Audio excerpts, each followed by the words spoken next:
आज का जो हमारा टॉपिक रहेगा that will be uniformly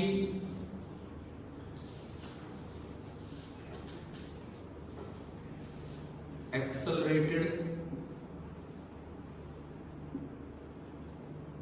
motion.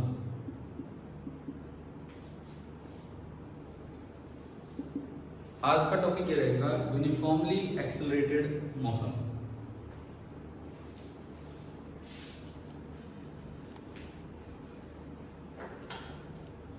देखो, यूनिफॉर्मली एक्सेलरेटेड मोशन का मतलब है एक्सेलरेशन है, मतलब वेलोसिटी तो वेरिएबल है, वेलोसिटी तो चेंज होती रहेगी, लेकिन जो एक्सेलरेशन है वो चेंज नहीं होगा, वो क्या रहेगा? कांस्टेंट। टाइम के साथ एक्सेलरेशन चेंज नहीं होगा, constant both in magnitude as well as direction. ना तो वो मैग्नीट्यूड में चेंज होने वाला है, ना ही वो डायरेक्शन में चेंज होने वाला है। एक्सेलरेशन जो है वो आपका कांस्टेंट रहने वाला है, मैग्नीट्यूड में भी और डायरेक्शन में भी। एंड फॉर 1D मोशन, अगर आप 1D मोशन, एक डायमेंशन में मोशन चाहते हो, स्ट्रेट लाइन पाथ चाहते हो, तो एक्सेलरेशन और वेलोसिटी ये क्या है? एक दूसरे के पैरेलल। 1D मोशन अगर आप चाहते हो तो एक्सेलरेशन और वेलोसिटी दोनों एक दूसरे के पैरेलल होते हैं। अब ऐसे वन डायमेंशनल मोशन में सपोज ये आपका स्टार्टिंग पॉइंट है, ओरिजिन। आगे मैंने बोल दिया कि ये कोई एक्सिस है जिसको मैंने नाम दिया एक्स एक्सिस। ये स्टार्टिंग पॉइंट है, ओरिजिन, और इसको मैंने नाम दिया एक्स एक्सिस। मान लो यहां से वो पार्टिकल स्टार्ट हुआ है ओरिजिन से, जो इसकी स्टार्टिंग वेलोसिटी थी, स्टार्टिंग वेलोसिटी t बराबर 0 पे जो इसकी वेलोसिटी है वो हम अक्सर किससे डिनोट करते हैं? u से। और u को बोल दिया जाता है, u क्या है? इसकी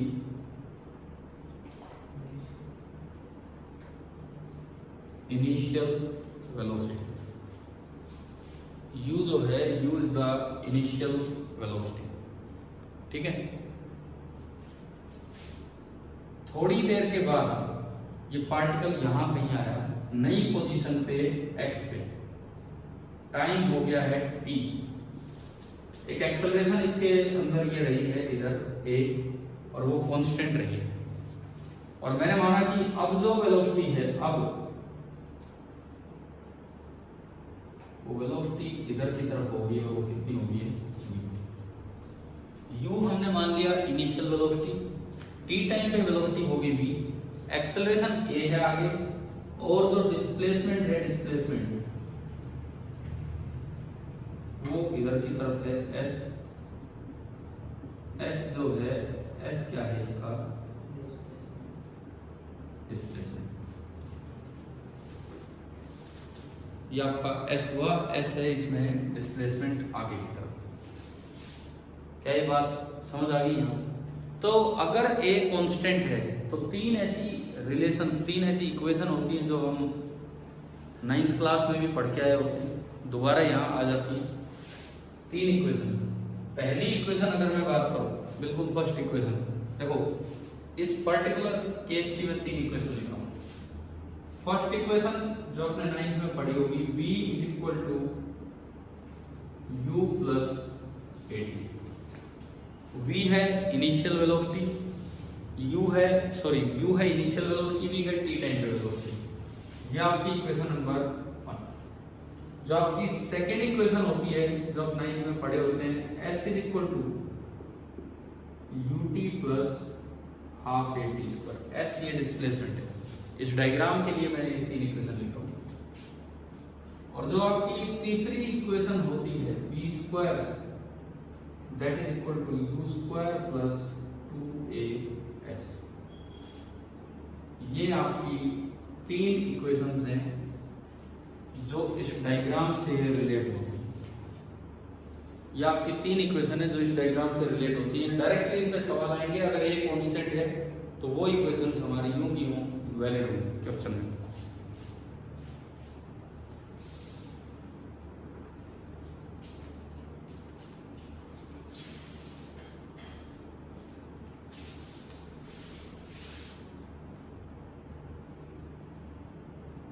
लिख लिए, बना लिए यहाँ तक, है ना।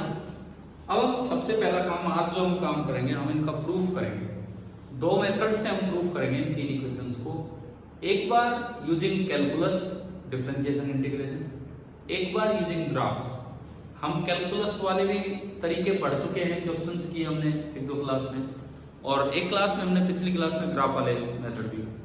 तो वो दोनों मेथड से हम ये इक्वेशन डिराइव करेंगे। अब देखते हैं, मिटा दूं मैं इसे। सबसे पहले ये जो 3 इक्वेशंस हैं इनका प्रूफ हम लेके चलते हैं। हेडिंग आप डाल दीजिए प्रूफ मेथड फर्स्ट एंड जो आपका मेथड नंबर फर्स्ट होने वाला है दैट इज बाय कैलकुलस। जो आपका मेथड फर्स्ट होने वाला है वो होने वाला है कैलकुलस से।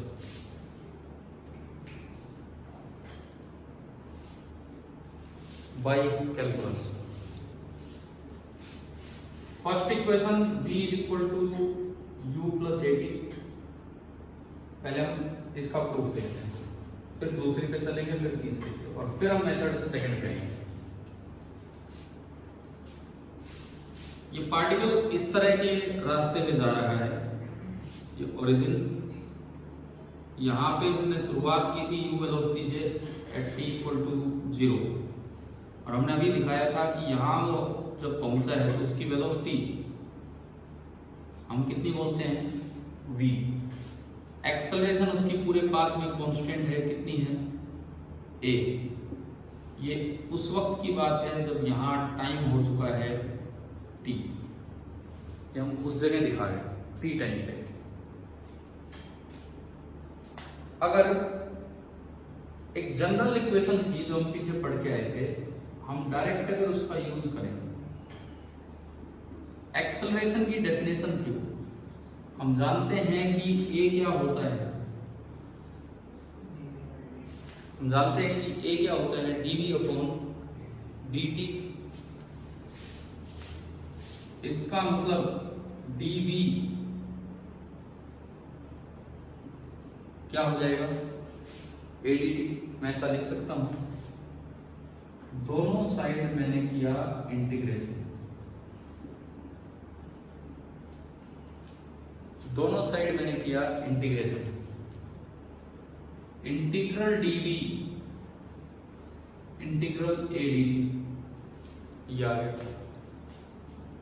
कांस्टेंट चीज इंटीग्रेशन से बाहर आ जाती है, पता है, कांस्टेंट या वेरिएबल मल्टीप्लाई में हो तो इंटीग्रेशन से बाहर आ जाता है। ए कांस्टेंट है कि वेरिएबल है? ये क्या लिखा ऊपर, यूनिफॉर्मली एक्सेलरेटेड मोशन, ये क्या लिखा है, ए कांस्टेंट। तो ये आपका बनेगा इंटीग्रल dv, ए बाहर आया, और इंटीग्रल dt।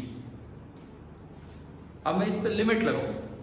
देखो लिमिट कैसे लगाई जाती है, यहां d के आगे कौन है, t, और यहां d के आगे कौन है, v। तो लिमिट इन पे लगेगी, d के आगे t है, t बराबर 0 पे वेलोसिटी कितनी थी, u। तो t बराबर 0 पे जो वेलोसिटी थी वो u थी। अपर लिमिट हमेशा वेरिएबल होती है, किसी t टाइम पे फाइनल वेलोसिटी जो हम दिखा रहे हैं कितनी, v। तो यहाँ लिमिट t पे v। ठीक है। अब देखो आगे, इंटीग्रल dx होता है x, integral dx is x, integral dv is v, direct होता है। तो इंटीग्रल dv हो गया v, ये लिमिट्स हमने यहां रख दी, a कांस्टेंट है, इंटीग्रल dt होगा t, और हमने लिमिट्स यहां रख दी। आगे नहीं स्टेप समझ। अब लिमिट कैसे पुट होती है, पहले v की जगह अपर लिमिट v माइनस फिर v की जगह लोअर लिमिट u बराबर a कॉमन, ये तो कांस्टेंट है बाहर है, फिर t की जगह अपर लिमिट माइनस t की जगह लोअर लिमिट। तो ये आपका बना v minus u is equal to ad, और यहां से हमारी पहली इक्वेशन प्रूव होगी v इज इक्वल टू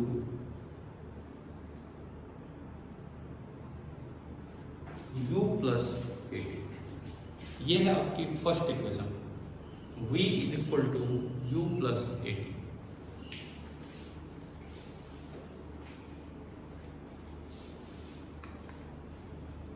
ये आ गया होगा समझ हमने प्रूफ कैसे किया। देखो आज की क्लास में हम 6 प्रूफ करने वाले हैं। तीनों इक्वेशन से एक बार प्रूव करेंगे, कौन से मेथड से, कैलकुलस से, और फिर तीनों इक्वेशन ग्राफ से, है ना, और कुछ नहीं, यही 6 काम करने हैं।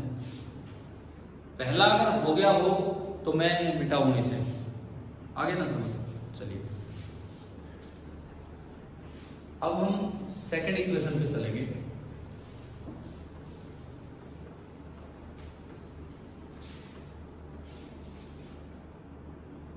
Second equation s is equal to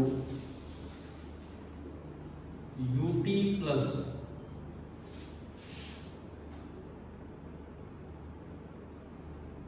half a t square. s is equal to ut plus half a t square. ये देखते हैं दूसरी इक्वेशन। फिर दोबारा से आपने वही डायग्राम लिया, थोड़ा मेजर बनाऊं। ये x एक्सिस ओरिजिन पे मान लो था t बराबर 0 पे, उसकी इनिशियल वेलोसिटी थी सपोज u, किसी t टाइम पे वो यहाँ आ गया x पोजीशन पे, और उसकी वेलोसिटी होगी v, और इस पूरे मोशन के दौरान उसकी एक्सेलरेशन a रही है, और a शुरू से लेकर लास्ट तक क्या रहा है, कांस्टेंट। ए शुरू से लेकर लास्ट तक आपका कांस्टेंट रहा, ठीक है। आप इधर उधर बैठ जाओ, अगर थोड़ी भी दिक्कत आती है तो इस साइड बैठ जाओ, चाहे इधर से क्लियर दिखता हो, सही है। तो अब देखो यार, फिर दोबारा से हम शुरुआत करने जा रहे हैं, लेकिन एक और जनरल इक्वेशन से। तो वी नो दैट, हम जानते हैं कि v क्या होता है, dx अपॉन dt, और यहां से मैं dx को क्या लिख सकता हूं, v dt। पिछली बार आपने क्या किया था, इस तरह आने के बाद इंटीग्रेशन, यहां भी मैं लिखूं कि इंटीग्रेटिंग।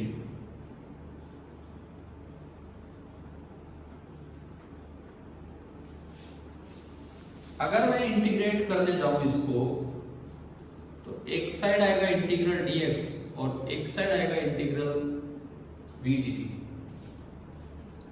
अब यहां पे दिक्कत क्या है, क्या v कांस्टेंट है या वेरिएबल है, क्योंकि एक्सेलरेशन है तो v तो चेंज होगा, इसका मतलब v वेरिएबल है, v कांस्टेंट नहीं है। क्या इंटीग्रेशन v के रेस्पेक्ट में है, यहां तो वेरिएबल v है और यहां किसके रेस्पेक्ट में है, ये भी समस्या होगी। अगर इंटीग्रल x dx हो तो पावर एक बढ़ाओ, बड़ी हुई पावर से डिवाइड करो, x square by. Integral v dv होता तो कोई दिक्कत नहीं थी, यहाँ क्या आ गया, इंटीग्रल v dt। अब कैसे करें, इंटीग्रल v dt आ गया, अब कैसे करें, अब कैसे करें।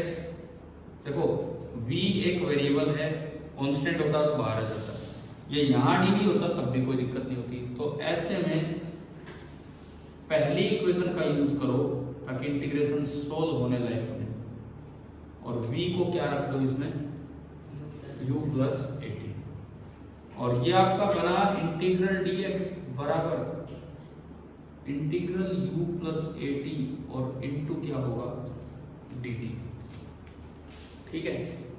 लिमिट, लिमिट कहां से कहां, t, एक t की लिमिट 0 से किसी भी t टाइम पे, पोजीशन की लिमिट शुरू में जब t बराबर 0 पे थे तो आप x बराबर 0 पे है, और किसी t टाइम में आप कहाँ आ गए x पे, तो x की लिमिट लगनी ना कि वेलोसिटी की, 0 से लेके x लिमिट लगानी आ गई है ना भाई। इसको मैंने अलग अलग किया, इंटीग्रल dx 0 से x बराबर u कॉमन बाहर आया, चलो अभी थोड़ी देर मैं इसको पहले अलग अलग मल्टीप्लाई कर, u dt 0 से t प्लस at dt। बताओ ये स्टेप क्लियर हो? हाँ भाई ये स्टेप क्लियर है हमारा, ठीक है। आगे देखो, इसको और यूं लेके चलते हैं, इंटीग्रल dx 0 से x। अच्छा u तो कांस्टेंट है, चाहे v चेंज होता रहे, बाद में वेलोसिटी चेंज होती रही, इनिशियल तो जो आपने शुरू कर दी वो फिक्स है, यानी कि u कांस्टेंट है। कांस्टेंट जो है वो इंटीग्रेशन से बाहर आ जाएगा। इसमें a और t में से क्या कांस्टेंट है? a कांस्टेंट है, और अंदर क्या बना, t की पावर 1 dt। इस इंटीग्रेशन में दिक्कत नहीं है क्योंकि यहाँ भी t है और d के आगे भी t है। इसमें दिक्कत थी, यहाँ v है और आगे t है ना भाई, समझ आ गया। चलो इसको आगे लेके चलते हैं।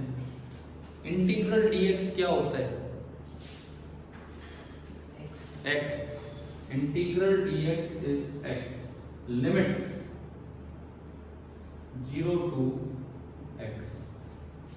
Integral dx is x, limit 0 to x बराबर u इंटू इंटीग्रल dt क्या होगा, t, लिमिट 0 से t प्लस a बाहर है, इंटीग्रल t की पावर 1 dt क्या होगा, पावर 1 बढ़ाओ और बढ़ी हुई पावर से डिवाइड कर दो, लिमिट 0 से t, है ना भाई, समझ आ गया। चलिए अब इसमें वैल्यू पुट करते हैं, x की जगह upper limit minus lower limit u into T minus 0, half बाहर आ गया, a है t square minus 0। x minus 0 आपका डिस्प्लेसमेंट है, आप 0 से स्टार्ट हुए थे, आप x पे गए, तो यही तो क्या है आपका डिस्प्लेसमेंट है। तो s बराबर ये ut है और ये क्या है, हाफ a t। ये आपकी सेकंड इक्वेशन आपने प्रूव कर दी यूजिंग कैलकुलस। क्या समझ आ गया है सेकंड इक्वेशन का प्रूव? स्टार्टिंग याद रखो, फर्स्ट इक्वेशन प्रूव करनी है तो कौन सी इक्वेशन से स्टार्ट किया हमने, a बराबर dv by dt, v equal to U plus A T prove करने के लिए हमने यूज किया a equal to dv by dt, s is equal to ut plus half A T square prove करने के लिए हमने क्या यूज किया, v बराबर dx बाई dt, ठीक है। अब हम चलते हैं तीसरी इक्वेशन, तीसरी इक्वेशन की तरफ हम मूव कर रहे हैं। तीसरी कौन सी equation, v square is equal to u square plus 2as, hard work.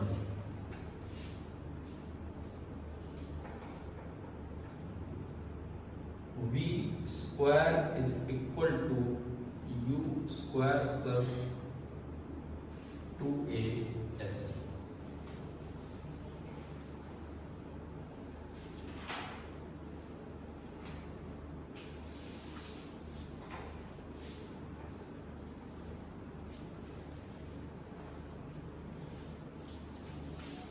इसके लिए हम फिर से अपनी उसी पाथ की तरफ आए। ये है आपका x एक्सिस, ये है ओरिजिन, t बराबर 0 पे आप यहाँ थे और आपका इनिशियल शुरुआती वेलोसिटी थी v। किसी t टाइम पे आप यहाँ पहुंचे, पोजीशन x, और आपकी जो वेलोसिटी है वो चेंज होके होगी v। ये आपका डिस्प्लेसमेंट है x माइनस 0, और इस दौरान जो आपकी एक्सेलरेशन रही, इस दौरान जो आपकी एक्सेलरेशन रही वो कितनी रही, a,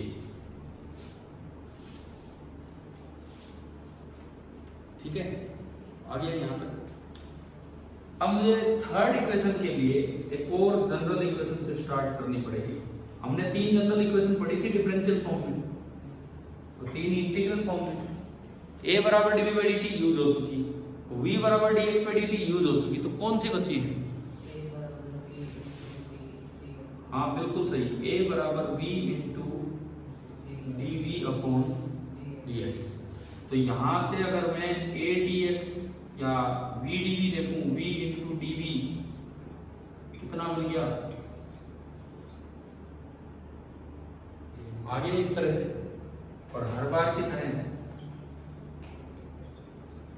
फिर दोबारा से हम क्या करें, इंटीग्रेशन। हर बार की तरह फिर दोबारा हम करने लगे इंटीग्रेशन। तो आपने इस पे इंटीग्रल साइन लगाया, integral v dv integral a dx। a constant है ना, a कांस्टेंट है इन इक्वेशंस के लिए, इस मोशन के लिए। तो a बाहर आया और अंदर क्या बचा, इंटीग्रल dx। अब मैं लिमिट लगाऊं, लिमिट x की लिमिट, शुरू में x कितना, और जब x 0 था यहाँ d पे v की लिमिट कितनी है, u। और जब x की वैल्यू x है तो आपकी वेलोसिटी कितनी है, v। अच्छा इस बार दिक्कत नहीं है इस इंटीग्रेशन में, क्यों नहीं है ना, v कहाँ कांस्टेंट है, v कांस्टेंट नहीं है। क्यों दिक्कत नहीं है इस इंटीग्रेशन में, v को क्यों नहीं हटाना, a कहाँ आ गया, यहाँ a है क्या, कैसे कैसे बेहुदे जवाब दे रहे हो। पिछली बार दिक्कत थी इंटीग्रल v dt में, क्योंकि ना तो v कांस्टेंट था और ना इंटीग्रेशन v के रेस्पेक्ट में था, इंटीग्रल v dt था। इस बार देखो तो सही, समझो तो सही, इधर क्या दिक्कत नहीं है बताओ। ये वेरिएबल कौन है, v, और इंटीग्रेशन किसके रेस्पेक्ट में है, तो ये तो बड़ा डायरेक्ट फॉर्मूला है, v की पावर 1 है तो पावर 1 बढ़ाओ। आगे बात समझ में, अगर इंटीग्रल v dt होता तो हमें दिक्कत रहती है ना। तो फिलहाल ये बना v की पावर 1 बढ़ाई, बड़ी हुई पावर से डिवाइड किया, uv। इंटीग्रल dx क्या होता है, x, लिमिट 0 से x। आपने इस हाफ को अलग निकाला, v की जगह अपर लिमिट माइनस v की जगह lower limit, a into x minus 0। x minus 0 को मैं क्या लिख सकता हूं, s। तो ये बना half of v square minus u square is equal to as। v square minus u square that is equal to 2as। और यहां से आ गया v square is equal to u square plus 2as।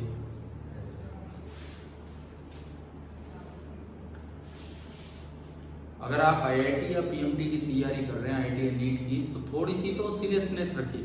आप जरा से जवाब गलत दे रहे हैं, बेसिक जवाब। मैं नहीं कह रहा पूरा न्यूमेरिकल करके दिखाओ, पूरा क्वेश्चन करके दिखाओ, लेकिन ये कॉन्सेप्ट में ही गलती करवा रहे हो आप।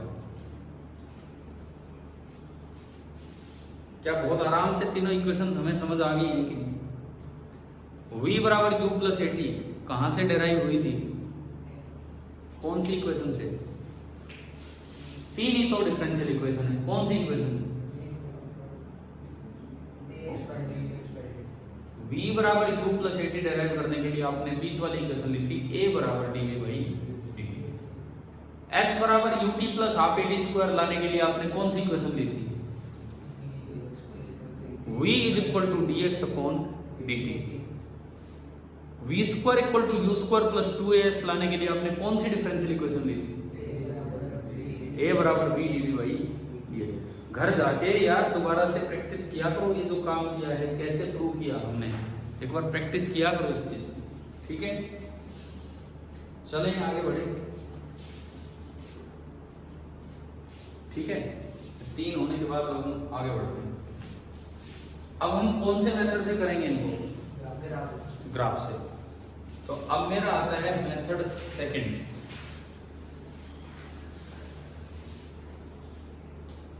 बाय यूजिंग एक ही ग्राफ लेंगे हम, VT graph.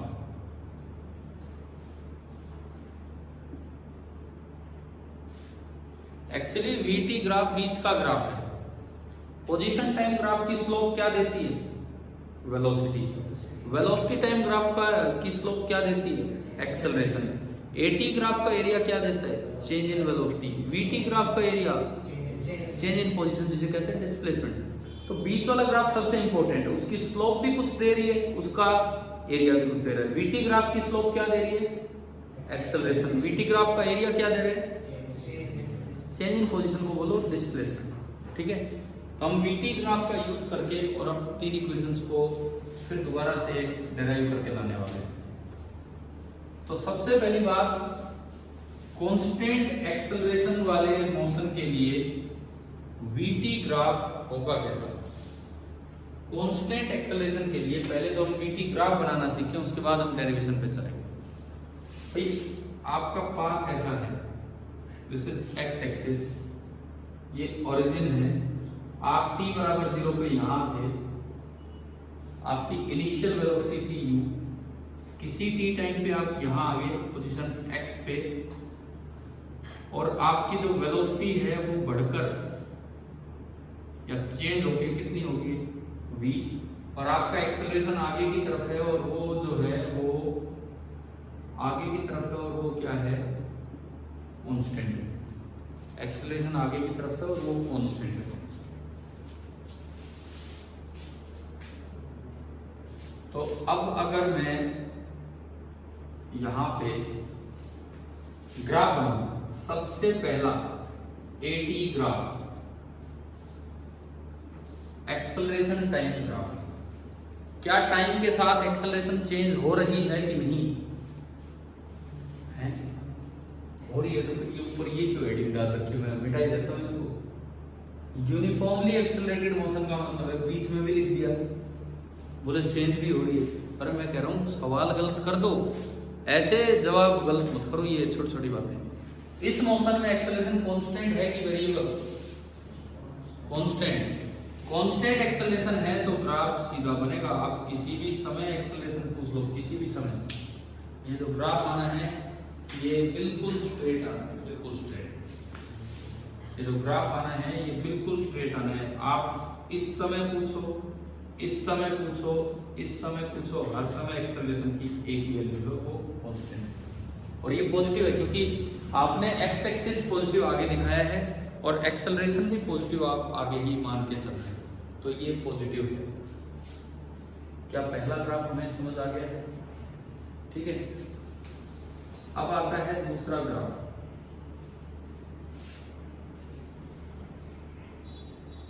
VT graph, velocity time graph. VT graph, initial velocity कितनी है? t बराबर 0 पे u, तो t बराबर 0 पे जो वेलोसिटी है दैट इज u। ठीक है, वेलोसिटी बढ़ेगी क्योंकि एक्सेलरेशन आगे है, वेलोसिटी बढ़ेगी, और ये जो ग्राफ आएगा स्ट्रेट लाइन आएगा इस तरह से। अच्छा, ये स्ट्रेट लाइन क्यों आया? हमने ये पढ़ा था वीटी ग्राफ की स्लोप आपको क्या देती है? एक्सेलरेशन। वीटी ग्राफ की स्लोप आपको देती है एक्सेलरेशन। इस मोशन में एक्सेलरेशन क्या है?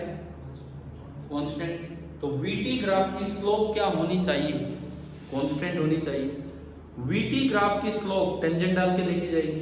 अगर आपने इसको कर्व कर दिया तो कहीं टेंजेंट कैसी बनेगी, कहीं टेंजेंट कैसी, तो स्लोप अलग अलग हो जाएगी।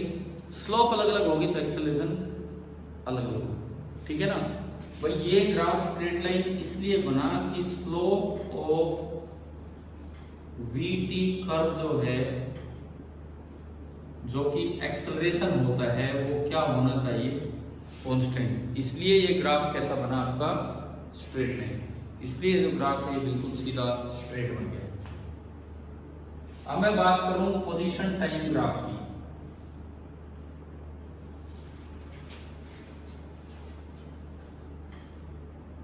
अब मैं बात कर रहा हूं इसका पोजीशन टाइम ग्राफ की। t बराबर 0 पे इसकी पोजीशन क्या है? t बराबर 0 पे कहां है उसमें देख के बताओ। 0 पे, तो t बराबर 0 पे 0 पे है। अब ये जो ग्राफ बनेगा ये ऐसा बनेगा, ऐसा। ये ऐसा क्यों हो रहा है? इसका कारण भाई स्लोप ऑफ xt कर्व क्या देता है? जी acceleration. Slope of xt curve क्या देता है? Only velocity. पढ़ा था हमने, पढ़ा था result. Slope of x t curve आपको देता है वेलोसिटी, और वेलोसिटी कांस्टेंट नहीं है। आप ऊपर ग्राफ देखोगे तो वेलोसिटी इंक्रीज कर रही है। ये देता था एक्सेलरेशन, और वो क्या थी, कांस्टेंट। वेलोसिटी बढ़ रही है कि नहीं बढ़ रही है, ऊपर वाले ग्राफ में बढ़ रही है ना, तो इसकी स्लोप बढ़नी चाहिए, यानी कि इस पे टेंजेंट धीरे धीरे वर्टिकल हो, कि ये जो टेंजेंट है पहले कम फिर ज्यादा, तो क्या वेलोसिटी बढ़ना आपको समझ आ गया? क्या आपको तीनों ग्राफ यहाँ से क्लियर हो गया है कि नहीं? ये कौन से मोशन के ग्राफ है?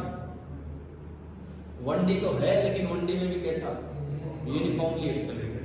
AT ग्राफ बिल्कुल straight line parallel to time axis. VT graph भी स्ट्रेट लाइन है क्योंकि स्लोप कांस्टेंट रखनी है लेकिन बढ़ता हो, और XT ग्राफ कर्व है क्योंकि वेलोसिटी कांस्टेंट नहीं है, स्लोप कांस्टेंट नहीं रखनी है।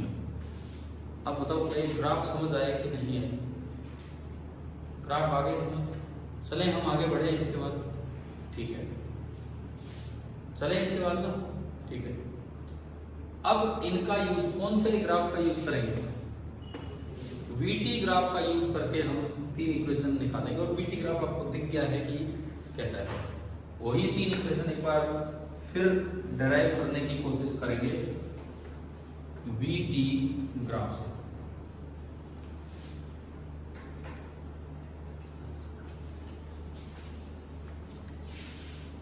First equation V is equal to U plus AT। पहली इक्वेशन आपने VT ग्राफ बनाया, ये T ये V, और अभी हमने थोड़ी देर पहले देखा था VT ग्राफ ऐसा बनेगा, ये बनेगा T बराबर 0 पे वेलोसिटी कितनी, U, और किसी भी t टाइम पे वेलोसिटी कितनी होगी, किसी भी t टाइम पे जो वेलोसिटी होगी वो आपकी होगी v।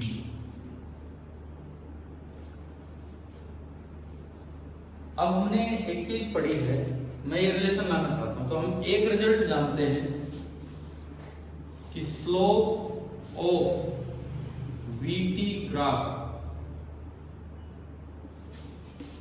वो आपको क्या देता है, पढ़े है ना हमने पिछली क्लास में result. Slope of VT curve क्या देता है आपको, एक्सेलरेशन। ये याद क्यों नहीं हो पा रही हमें ये बातें? पोजीशन टाइम ग्राफ की स्लोप क्या देती है, वेलोसिटी। वेलोसिटी टाइम ग्राफ की slope acceleration. Acceleration time graph का area change in velocity. Velocity time graph का एरिया चेंज इन पोजीशन, जिसको बोलते हैं डिस्प्लेसमेंट। इतनी सी तो बातें हैं, ठीक है, क्लियर है यहां तक? अब देखो इसके बाद अगर हम कहीं भी टेंजेंट डालें, कहीं भी, तो स्ट्रेट लाइन पे तो टेंजेंट ये खुद ही हो जानी है, और स्ट्रेट लाइन पे तो यही टेंजेंट बनेगी। और मान लो इसने एंगल बना रखा है थीटा, तो इस टेंजेंट की जो स्लोप है, स्लोप वो क्या होगी, tan थीटा। इस टेंजेंट की जो स्लोप है वो आपकी होगी tan थीटा।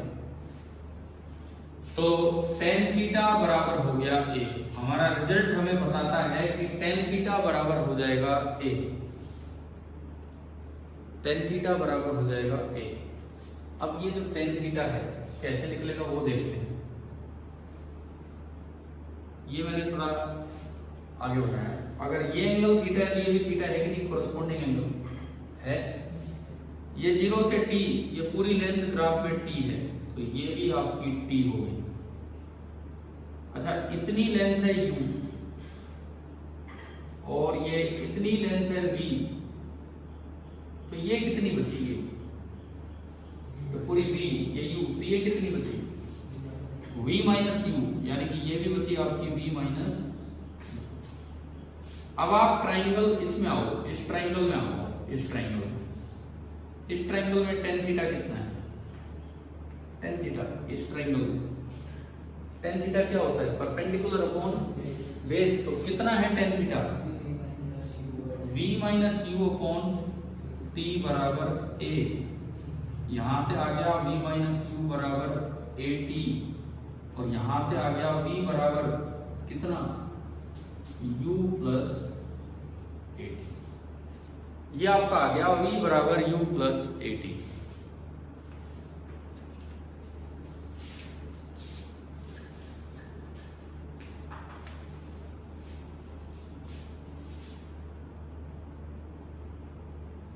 ये हमने अपनी पहली इक्वेशन ग्राफिकल मेथड से डेराइव कर ली। और आपका जो +1 का CBSE या बोर्ड सिलेबस होता है उसमें लिखा रहता है derivations by graphical method. Calculus से वो नहीं मांगते, वो केवल किससे मांगते हैं, ग्राफिकल से। मतलब स्कूल पेपर अगर कोई होगा सब्जेक्टिव 70 नंबर वाला, उसमें ग्राफ से प्रूफ आएंगे। बाकी मर्जी के पेपर होते हैं, स्कूल वाले खुद बना देते हैं तो कैलकुलस से भी डाल देते हैं, लेकिन सिलेबस में जो है वो ग्राफ से। हो गया भाई पहला। चलें सेकंड इक्वेशन पे। सेकंड इक्वेशन हम डेराइव करेंगे अब।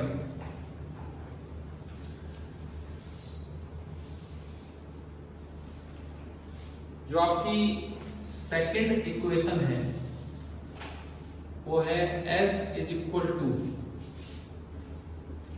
ut plus half a t square. S is equal to ut plus half a t square. फिर से हमने वही वेलोसिटी टाइप ग्राफ बनाया, फिर से हम उसी वेलोसिटी टाइप ग्राफ की तरफ जा रहे हैं। t बराबर 0 पे वेलोसिटी है u, और किसी t टाइम पे आपकी वेलोसिटी है v। अब इस बार s लाना है। vt ग्राफ से s कैसे आएगा, vt ग्राफ से vt ग्राफ की स्लोप निकालते हो तो एक्सेलरेशन आता है, एरिया निकालते हो तो s डिस्प्लेसमेंट आएगा। याद हो रही है क्या मेरे बात? तो फिर से मैं इस चीज का यूज करूं, area under vt graph velocity time graph gives s। इसका मतलब जो डिस्प्लेसमेंट होगा, अब ये एरिया जो है ना, इसके नीचे का जो एरिया है, क्या मैं इसको दो पार्ट्स में ब्रेक कर सकता हूं? ये देखो, ये तो एक रेक्टेंगल है ना, और ये ऊपर क्या है, ट्राइंगल। तो मैं इसको लिख सकता हूं area of rectangle and plus area of triangle. आसान है तो देखना। एरिया ऑफ रेक्टेंगल अगर आप देखते हैं, एरिया ऑफ रेक्टेंगल, ये लेंथ कितनी, बोलो ये लेंथ कितनी, कितनी u, ये लेंथ कितनी t। रेक्टेंगल का एरिया क्या होता है, लेंथ इनटू ब्रेड्थ, तो कितना हो गया रेक्टेंगल का area, u into t। Plus triangle का जो एरिया होता है हाफ इनटू बेस, ये कितना, ये बेस आपका है t इनटू हाइट। ये अभी थोड़ी देर पहले देखा था हमने, ये लेंथ कितनी है, v माइनस u, है ना भाई? आ गया समझ? हम इक्वेशन 1 डेराइव कर चुके हैं, तो इक्वेशन 1 हमें बताती है कि v माइनस u की जगह आप क्या लिख सकते हैं, AT।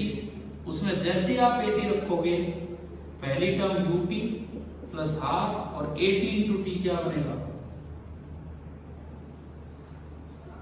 AT square. तो S बराबर ut plus half a t square.